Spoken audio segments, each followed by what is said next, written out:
This Sultai Tezzeret deck is wild. Merfolk is one of the more bridgeable decks in the modern format. Two Mox Opal, but 4 Pentad Prism. I like Pentad Prism too, for what it's worth. Ocie gonna start off on Curse Catcher. On Zach, I don't actually think he has many instants and sorceries in his deck. Mostly these War of Inventions. Okay. Tapped Watery Grave for Zach. Most decks that play Watery Grave wouldn't, like, they have a lot of one-mana interaction. Yes. Here's a swing. Zach actually does. He has 4 Fatal Push to keep in it. Those are his honest cards. Also like has 3 main deck Collective Brutality. Those are his only interaction, like main deck, like good stuffs, right? Everything else is just doing this artifact thing. There's a Pithing Needle. You know, that's best of both worlds. A hit for Ocie and a pass. Now go back over to Zach on turn 2. We say Sultai. What is our green? That's out of the board. Got a Maelstrom Pulse and some Abrupt Decays in the sideboard. Yeah, it looks like in the main he's just blue-black. He makes Welding Jar, Pentad Prism. Prism for 2. You should know when your opponent plays Pentad Prism, if you haven't played against this card, it means they are doing something degenerate. They are up to no good. Yeah, honest decks don't play this card. You're banking mana for next turn. And Mox Opal. Negate. Spell Pierce. Spell Pierce, sorry. Spell Pierce on Mox Opal. If I'm Zach, I'm surprised. I would have thought that Pentad Prism would earn the Spell Pierce. Likewise. And you're like, huh, I didn't, I assumed you were shields down after the Prism. One thing is that Prism is typically casting some kind of non-creature spell anyway. Yeah, like Ad Nauseam, so like Hold the Pierce. Right. Then once you see Mox Opal, things get weird. The Welding Jar was already weird. The Mox Opal can maybe pay for a Spell Pierce with a lot of the things you're trying to cast off of the Prism. So it's like maybe you didn't know what was happening with the Prism, but once you see the Opal, you say, hey, wait, this Pierce is about to be a dead card. I got to cash out. Yep. I like that Ocie pivoted there. That does make sense. Yeah, that's good. Like, the Opal told him more of what was happening. Mm-hmm. Though I do have an observation. You see he hits in for 1. I want to make an assumption. Let's say I don't know what's going on. Spreading Seas hits the Watery Grave. Every deck that plays Welding Jar also plays Mox Opal. That tracks. Can you counter example me, or is that just once you see Jar, you should assume they're an Opal deck? That all makes sense to me. Yeah. Can't think of one that does. All right, if you guys have one, go ahead and tweet it at us. Tell me how wrong I am. It's more that the Opal will make it so that it's harder to Spell Pierce the payoff of the Prism. Okay. Yeah. Go back over to Zach. 4 mana, maybe 5 this turn. Ocie's deck's not provide. The one thing I don't like about Jar is he has no clock right now. Nope.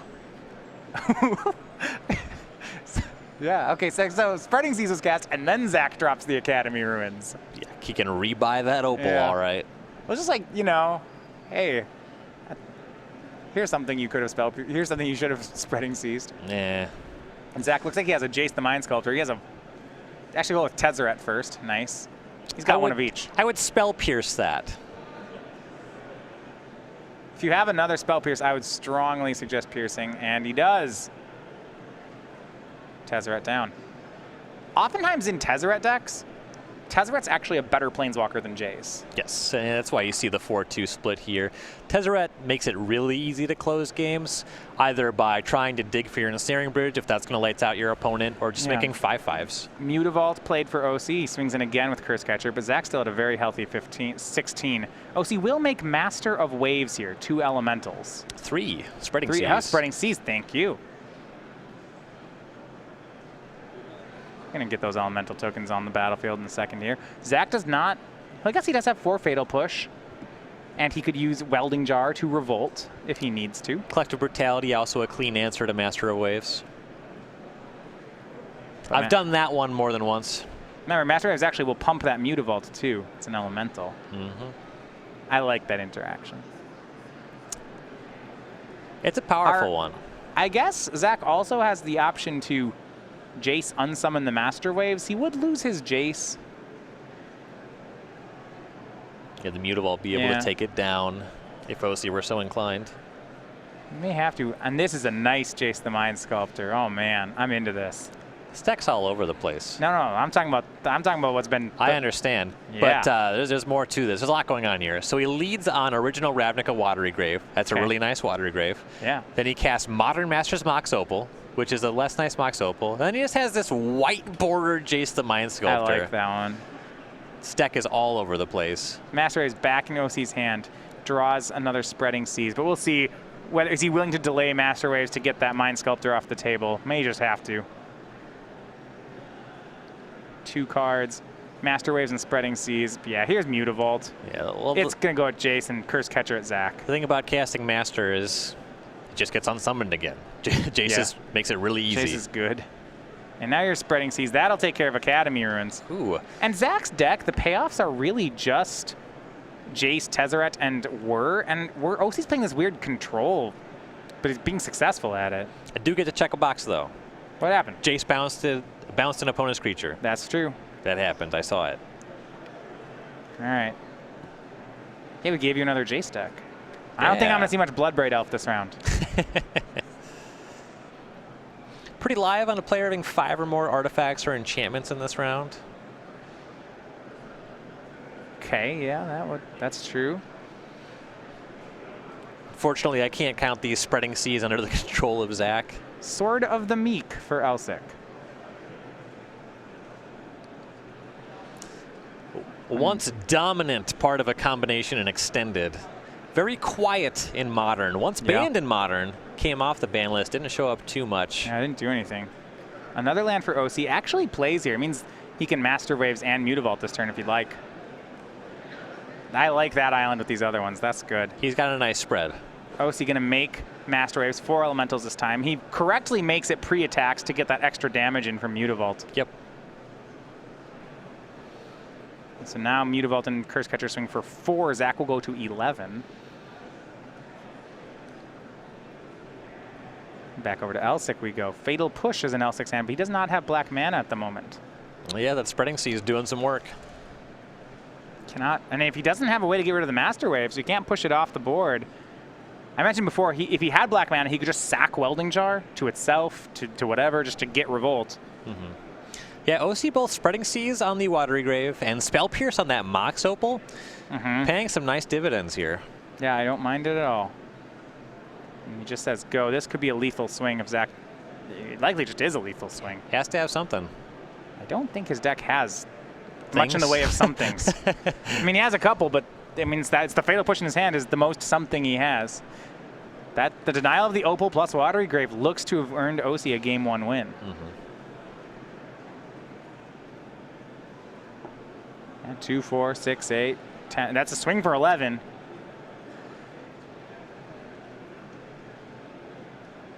Zach's at exactly 11. So Whir of Invention is going to be the play. Whir X equals 3. I believe we're going to... All right, that's probably Ensnaring Bridge. But that doesn't do anything. He's got 2 cards in hand. He might find Thopter Foundry, gain a life and make a blocker. Okay. He has 1 mana up. He could sacrifice the Sword of the Meek. Yeah, that's do that actually, old song and dance. I like that. It's for Mox Opal. Opal. Turn on Fatal Push. He tapped the jar, though. Do you just sacrifice that? Doesn't have to tap? Doesn't have to tap. Okay, so you will be able to cast that Fatal Push. Why not Thopter? Is there Thopter Foundry? Is that not lethal? Does that not save him? So he's going to sack Welding Jar for nothing, and then, yeah, Fatal Push away the Master of Waves. This makes a lot more inroads on being in the game. Okay. This just gains him 10 life. Then the Thopter Foundry? This gains him 10 life immediately. Okay. Yeah, okay. I guess Master Waves is just that good. So Curse Catcher just swings for 1, and here's Smuggler's Copter from Ocie Smith. Back to Zach we go. 1 more card, and it looks like it's Search for Azcanta. That's mighty slow. All sorts of... Some sort of flip card. Does he? He has Search? Yeah, just 1 copy in the deck. Okay. That's his only transform card. 2 cards left in Elsik's hand. One of them's an Island Search. So here's Search for Azcanta. That will flip almost immediately. And another island. He's hoping to dodge another Spreading Seas. That would be rude.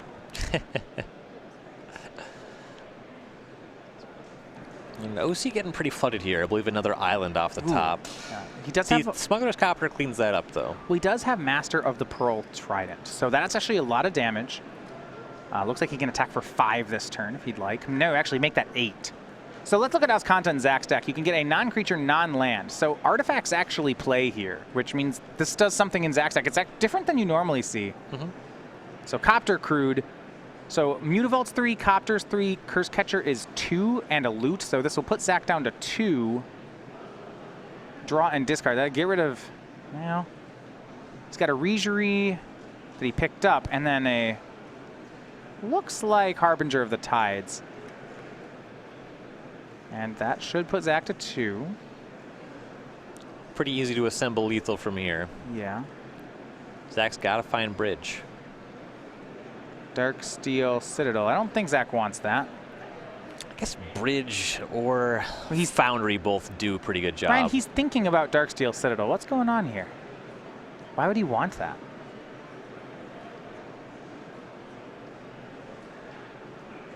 Trying to figure that out myself. Yeah, you know, like what's... It's another mana source. It's because he wants to hit bridge and be able to cast it. Yes. Top 4, can he find a Snaring Bridge? It's also another mana if he finds just the Foundry. I think it's Nile, Spellbomb, Pithing Needle, Land, and something else. I don't think he has a Snaring Bridge, and yeah, he'll pick up the cards. Bunch of junk. Game 1 goes over to Ocie Smith. Merfolk takes the game. What an interesting matchup. I want to see more about Zach's deck. We're going to talk about Zach's sideboarding strategy. He's got some, it's going to have a lot of, it's going to be interesting. We'll be back in just a minute with game number 2.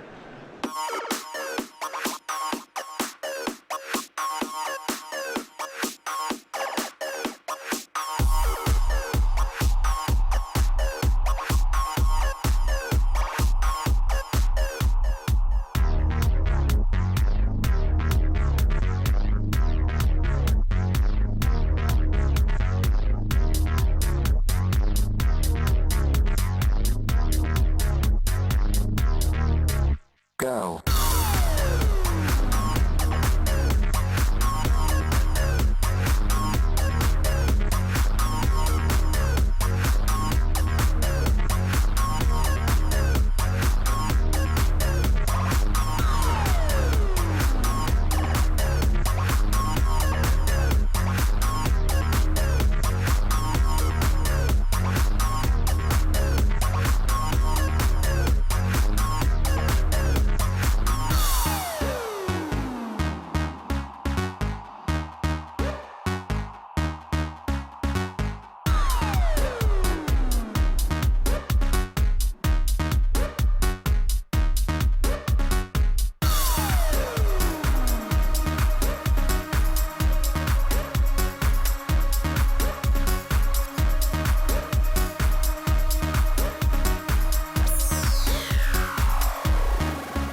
Go.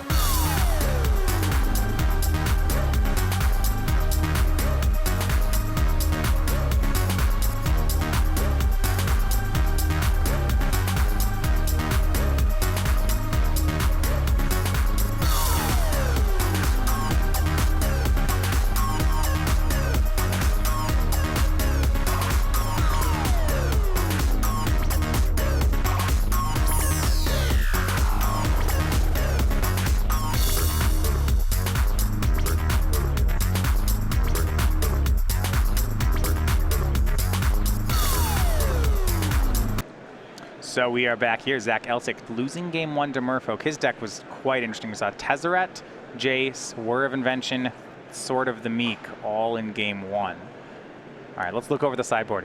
He's playing against Merfolk. 3 Abrupt Decay, 2 Thoughtseize, 2 Kalitas, Trader of Get, a Herald of Anguish, a Maelstrom Pulse, a 4th Collective Brutality, a Damnation, a 3rd Welding Jar, a Spellskite, a Pithing Needle, that'd be a 2nd, and a Witchbane Orb. He's like, he kind of can do control things, and he can kind of do like prison things. Does he want to be more control here or more prison, or what's going on? I like being more control, especially against Merfolk where you don't know if something like Hurkyl's Recall is in the sideboard. So you really do just want to clean up the creatures. Anything that destroys a creature, be it Abrupt Decay, Maelstrom Pulse, Collective Brutality, Damnation. Stuff's all pretty reasonable in the matchup. Okay, I do like, I like the Damnation. Herald of Anguish is also pretty cool. It's as long as you keep Lords off the battlefield, it destroys a lot of Merfolk. Yeah, we could see that too.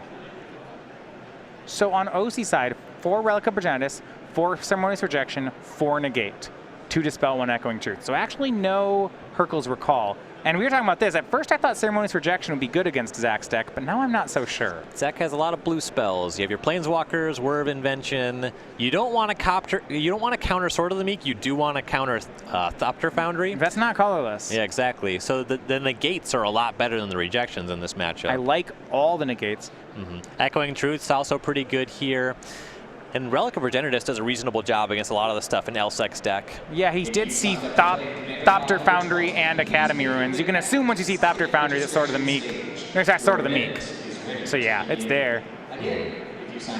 Aether Vial for Ocie. That one Krark-Clan Ironworks in Zach's deck's wild though. I like that one. I don't even know what to make there. And I think what Zach's doing is Whir of Invention is a pretty new card, and if you have Whir of Invention, Thopter Sword should be something you should think about. It is. I bet that's where this thought experiment started. It is something that you see Zach's casting Sword of the Meek on turn 2. It doesn't do anything, but it's +1 mana on your Whir of Invention, which is a neat interaction. Yeah. Once you decide you want a Whir toolbox, this combo fits into the deck pretty smoothly. Yeah, I think what I was trying to think of is Zach's a deck designer here. I'm trying to think, how did this deck happen? Like when we went into the tank, where did we start? And my guess is Whir of Invention, Sword of the Meek, Thopter Foundry is where you start. I don't know what his approach to deck building in the game is, but usually when I come up with the deck that's like anything like this, it's usually because I had 4 unique ideas and then one day just had like a galaxy brain moment where it's like, what if I just did all of them? Mox Opal for Zach. Not online yet, though. He passes.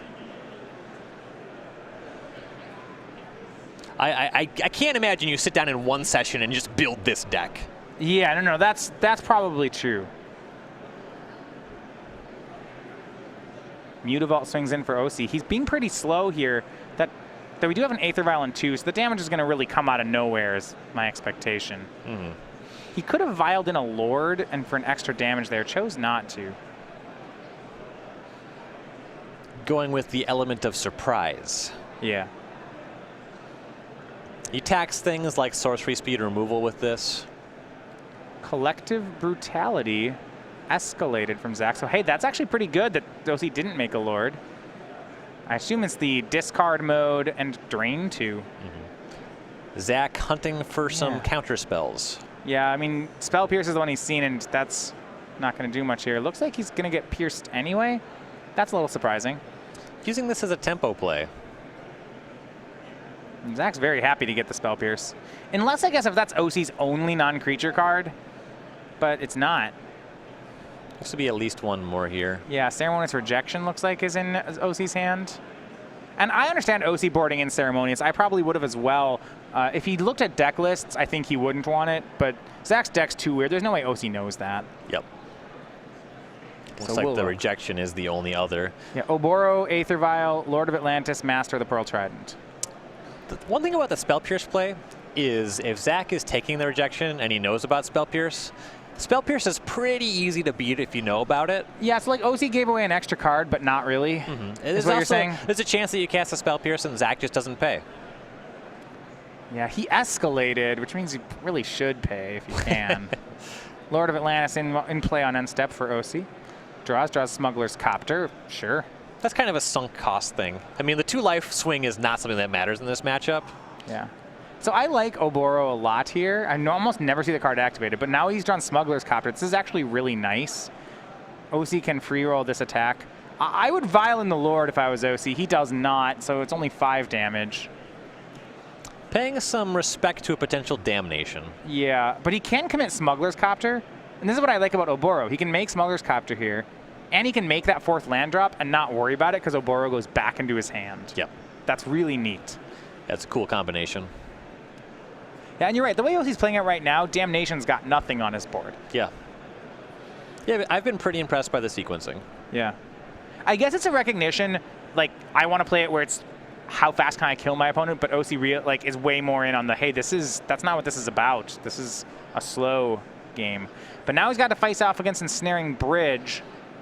Now, one card in Zach's hand, so going to hang out for a while. Then it's just one Echoing Truth in the sideboard. Yeah, he's not, I guess outside of that, he's got nothing. Nope. He's just cold to Ensnaring Bridge. Yeah, just a bunch of creatures with power and toughness. That's kind of what Ensnaring Bridge preys on. That might just be the game. Yeah, counterspells don't do it. I mean, unless Zach is left with a huge hand of uncastables, but I don't think that's possible in his deck list. Tough to make that happen. Yeah. Okay, he's going to swing for 2, and Zach will Fatal Push.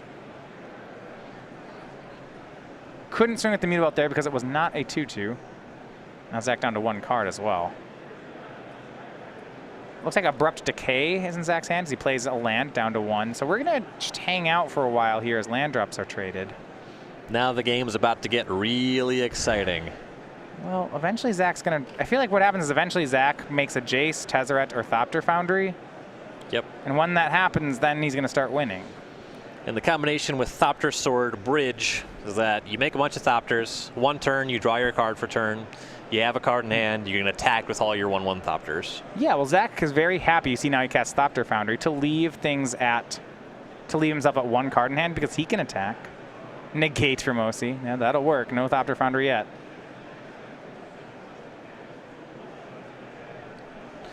And with the pressure that Ocie has, he needs to find an Echoing Truth for the bridges and either find lethal with the creatures. He does not have that set up. He needs to make sure he has untap and lethal. Right. He needs to have untap and lethal or be able to cover both bridges on the way back down. Yeah, I don't envy the second one. Both of those things are tough. Here is Herald of Anguish from Zach. That's an improvised card. That's a way to win. Didn't know if I expected this to still be in. I guess it makes sense. We'll take a look at it for a second here, He's though. so flush on removal spells, and this thing just turns most of his deck into removal spells. It combines really nicely with what his game plan is. Beginning of end step, each opponent discards a card. You can sack an artifact to disfigure something. So Ocie's going to vial in the Master of the Pearl Trident, and he untaps. Zach can start sacking. He can start sacking like maybe that Sword of the Meek, get rid of Master if he wants to. Yep. Vials in a Silvergill Adept. Activates first. And Zach says, hold on the activation of Aether Vial. I want to sacrifice Sword of the Meek to get rid of your Master of the Pearl Trident. Which he says, okay. Now I'll put Silvergill Adept into play. Ocie draws. Ceremonious Rejection's the draw. I guess if you said the Echoing Truth and double counter game plan. The Herald covers that very well. Yeah, I mean, if Zach doesn't draw a Thopter Foundry, I suppose you can grind through the Herald of Anguish, right? Like, I don't know, it's hard. Ocie's pretty light on cards in hand. Technically, you can use the Herald to loot until you find what you want. You know, just don't play anything from your hand. Yeah, don't make that island. Bounce the Oboro back into your hand. The issue is you're really light on material. You don't have that lethal crack set up yet. And it has to be exactly Echoing Truth, 2 counter spells, and they all have to be good to beat the Ensnaring Bridges. Ocie's going to activate both Mutavaults. Zach has 2 cards. Going to force some action here. We see Abrupt Decay on the Aether Vial. There we go. Zach's going to go back down to 1 card. Let's narrow that bridge some. You don't want any merfolk slipping across it. Lord of Atlantis is vialed into play, but no attacks.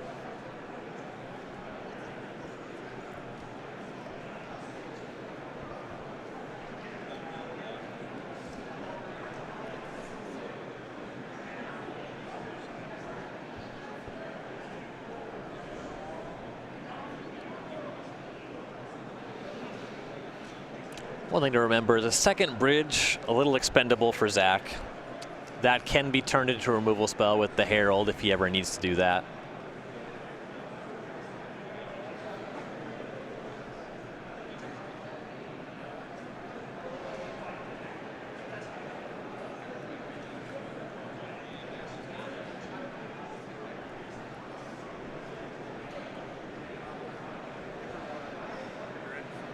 Ocie's odds are definitely, they got to be sub 1%.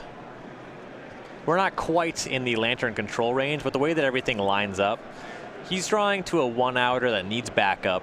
Yeah, it's not good. Zach has some of that backup covered already. And this Herald of Anguish is just mowing through cards as we wait, so that's not great. I think we see Whir of Invention in Zach's hand too, so that's, yeah, we're going to see that be cast here. Makes sense to get the other Thopter Foundry. Mm-hmm. It's for, yeah, X equals 2. Gonna get the other Thopter Foundry. Sack that Mox Opal to it. Go to work. And this actually covers Echoing Truth now because of the fact that he has a sacrifice outlet that if you try to Echoing Truth the bridges, he'll just sack the bridge that's targeted. So that should complete the lock. Yep.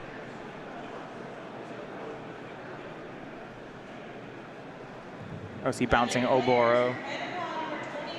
And then discarding it.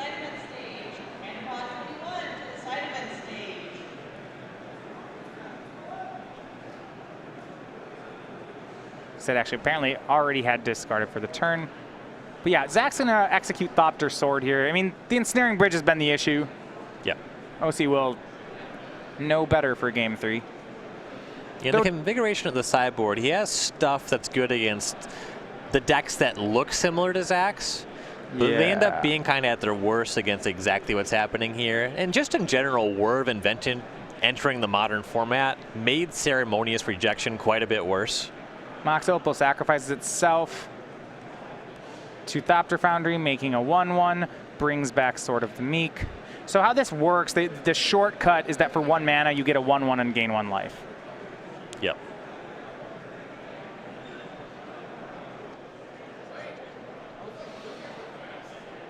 Yeah. So every time you sacrifice the sword, it goes to the graveyard. A 1/1 is going to enter the battlefield, made off of the Foundry.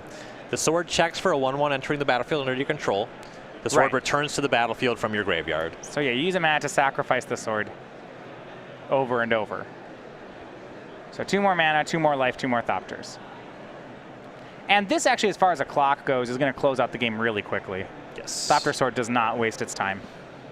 Gains life along the way, which makes it harder for you to lose as well. Yeah, if you think about Zach's board, is that every turn he's going to gain 6, make 6 1/1s. It's not very possible. Ocie's not going to race that. Nope. So he made 3 more, so 4 Thopters total. One of them, of course, holds the sword. So draws Academy Ruins. Swings for 5. Ocie will go down to 13. Guess he can block with Smuggler's Copter. That one might get hit by something. Before blocks, Fatal Push it. It's gone. Zach pretty flush with spot removal post sideboard. Yeah, now does Ocie take 5? He goes to 13. Zach can make a land. Says go. Herald of Anguish triggers. Ocie discards. He's going to make 6 more Thopters, so the next swing will be for 11.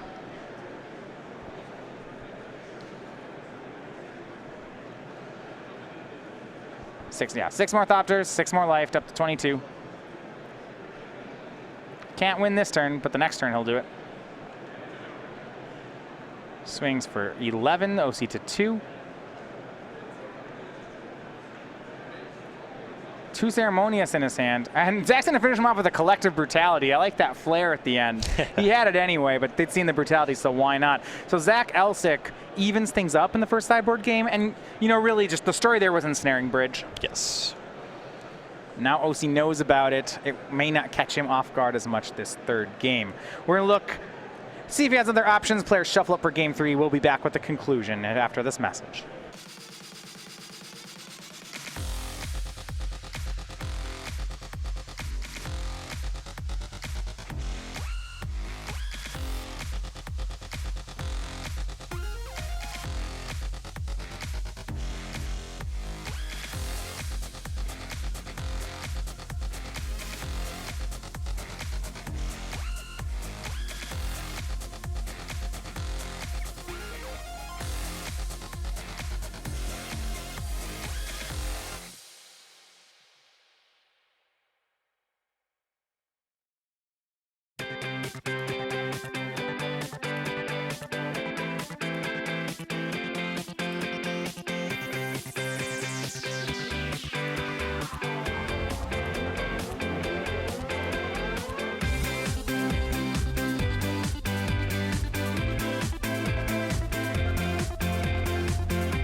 So just over 19 minutes remaining in the round. Ocie Smith and Zach Elsik going to a deciding game number 3.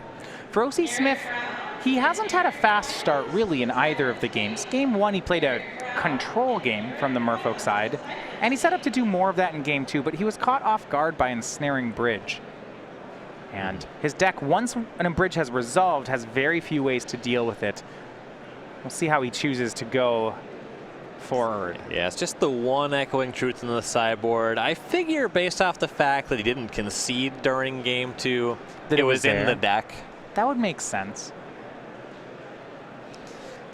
The way that Ceremonious Rejection kind of looked in game 2, we saw Ocie had some number in game 2.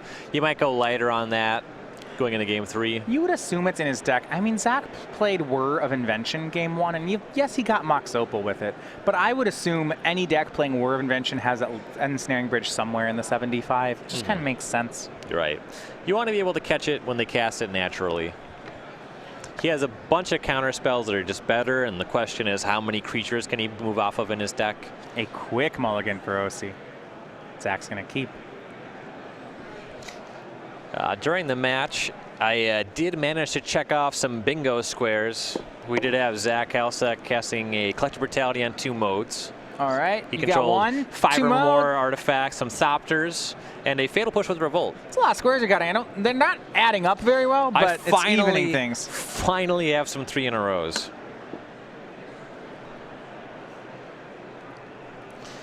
They're actually reasonable lines, too. Do they involve Jace? All of my lines involve Jace, so All right, you're going to need to see some Jace. Well, Zach's playing Jace. That's true. Most of my stuff is, well, it involves Bloodbraid Elf, because I'm the Bloodbraid Elf side. That makes sense. That's consistent. Yeah.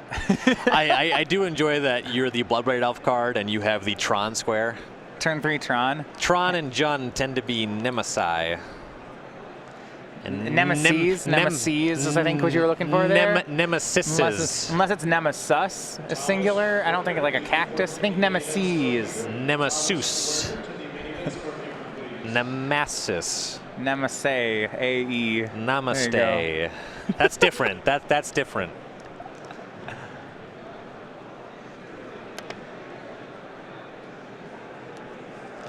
We might have a split sleeve or something going on here.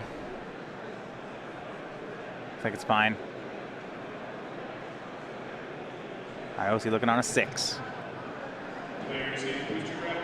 A lot of pressure on Zach to find that Ensnaring Bridge here, though.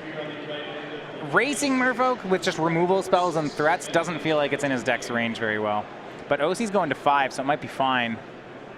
Merfolk's not a particularly good mulliganing deck. It always has Silvergill Adepts. Right. But in general, it's a deck just designed for critical mass. Yeah, and it's harder to achieve with just 5 cards. You can also like Mutavault, Island, Adept, Island Lord. You know, there's shots. And the Spell Pierces and the Gates are quite good in this matchup, but Zach is so full of removal. Yeah. The promise of Ocie's hand is, say, like 2 islands, like Master of the Pearl Trident, Ceremonious Rejection, Negate. Like, that's a pretty reasonable hand, except I don't think it will win. Right. Because Zach will have to draw 1 Fatal Push and then be like, your hand stinks. I killed your creature. You countered my spell. That's and cool. Nothing of consequence happened. Yeah, if the board doesn't progress, it favors Zach.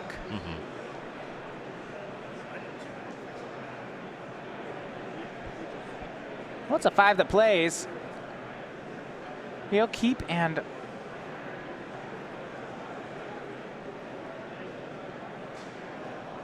keep the scry on top.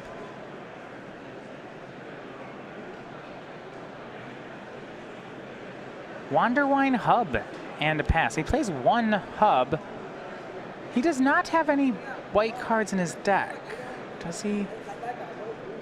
Get that bluffing mana value. Yeah, I don't think he... Is this just a bluff? It's definitely just a bluff. Seems to be. I like it. Okay. Turn 2, we see Smuggler's Copter from Ocie. That's actually going to be pretty good here. Maybe it's just his lucky hub.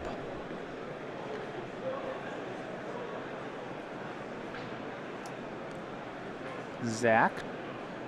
All 3 games start off on Watery Grave tapped. This deck actually doesn't have very much at 1 mana. Nope. Yeah, mostly it's Fatal Push. Without targets, Yeah. you don't want to shock yourself. No need. Has Abrupt Decay, so that I'm not going for that just yet. Pentad Prism's going to be the play, that ramping spell. It's interesting. Zach's playing Prism in a, I guess, kind of a fair deck. Yeah, it's probably still an unfair deck, I guess. It's a combo deck, right? It's like Lantern in the sense. It's not. I guess not playing fair Magic. It's combo prison control. It's borrowing from prison, all of these schools of thoughts. It's like a slow prison deck. We see Marrow Regery from Ocie. It's going to crew Smuggler's Copter. And now Fatal Push is going to hit down the vehicle. Using Pentad Prism to cast Fatal Push is not the kind of thing you see very often. No, you don't. You want to spend Pentad Prism mana on their very high impact. Zach's deck's a little bit of a strange one here because he's using them to Pentad Prisms to power out Whir of Inventions. And Tezzerets. Yeah, so he can use the mana more freely than, say, an Ad Nauseam deck would. Players Corey Bush and David Thurston. Please make your way to the scientific registration stage. Your draft is ready to begin. And here's Ensnaring Bridge. Ocie's tapped down, might as well do it. And once again, once that card is resolved, Ocie's back on. You see his hand is negate. Like, ugh. Once the card's resolved, it's just bad news. Here is Master of the Pearl Trident. It untaps the Wanderwine Hub. He'll swing for 3. Right now, the bridge isn't set up, but there's a Damnation in Elsik's hand. I guess Ocie's got it covered with negate. Yep. For now. But Zach's going to empty his hand very quickly here. That's the dream. 2 mana, Pentad Prism from Elsik. Ocie's holding those negates. See what he wants to do with them. There's an argument for negating here, especially because he has 2. Yep. He'll negate. That makes it harder for Zach to empty his hand. You Yeah. might even squeeze in an extra turn of attacking for that. Land, just 3 cards. I think Zach's gonna get down to 2, however. And if so, Ocie's out of attacks. Looks like he has a Thopter Foundry in hand. Yeah, I'll fetch. He'll go ahead and go for that. He's gonna have to. Now we can just get a basic. Yeah, here's Thopter Foundry. He fetched Shocks to 13. Looks like he's gonna get that breeding pool. And here's Thopter Foundry. Down to 2 cards, and that's what matters. Yep. Ocie's out of attacks again. And even if he draws the Echoing Truth, he doesn't have the mana to Echoing Truth and negate on the way back, so he doesn't do him anything yet. Mm-hmm. Here's the 4th land, which actually he wants to play, so that when he draws Echoing Truth, he's live. Right. Strange that may be. Just has to say go. All right, Zach again has gotten Ensnaring Bridge down. Now he has to close. And if Zach can just make land drops, he doesn't really have to commit any game actions beyond that. Yeah, he could Damnation here, and he will. If Ocie negates, that's 1 negate he doesn't have for Ensnaring Bridge if he bounces it. This is a tough decision for him right now. Mm-hmm. It looks like he will negate. He's not winning if he's bouncing the bridge and has no power on the battlefield. Yeah, it's just a hard spot. Says go again, just keeps hanging out. Now all Zach needs is something like a Whir. He's gotten through 2 negates. Get that Sword of the Meek to go with Thopter Foundry. He's going to cast Collected Brutality. And no targets. It was a Phantasmal Image Island in Ocie's hand. Looks like Zach has Whir and Abrupt Decay. And here's Whir of Invention. He'll use the Pentad Prism mana, tap the Prism and Thopter Foundry, and use Whir. Good chance that we're finding Sword of the Meek here.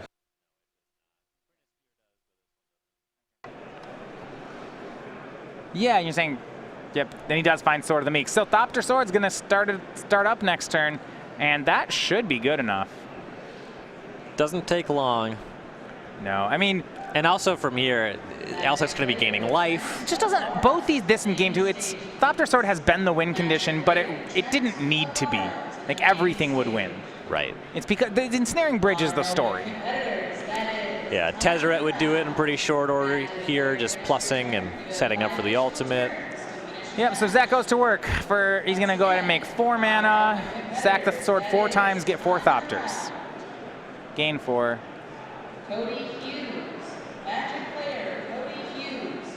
So 1 Thopter has a sword on it and 3 others. Zach up to 17.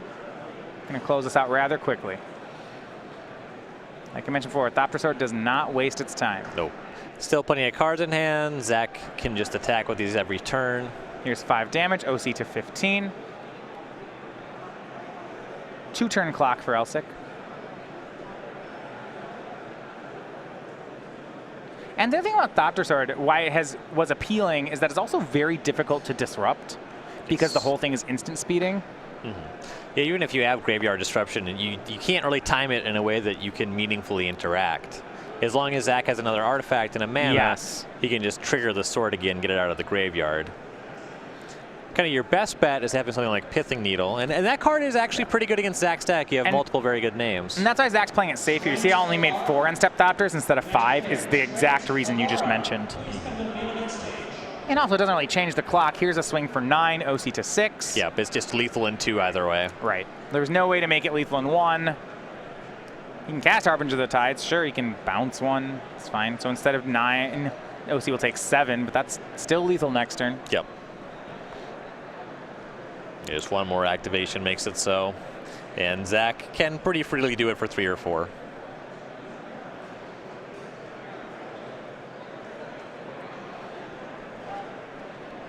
Pithing Needle from Elsik. Nothing he really needs to name here. Nope.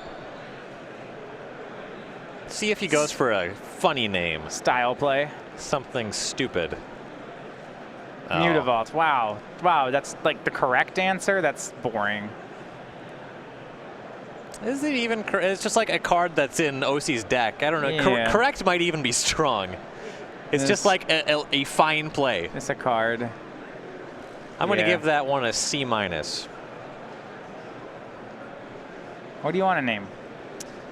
Doomsday. It has to be a format legal card, doesn't it? Yeah, you can't name Doomsday. Can't name Doomsday. And there's the handshake. Zach Elsik improves to 5-1. Is Sultai Tezzeret going to make it into day 2? Very possible. Very much on track.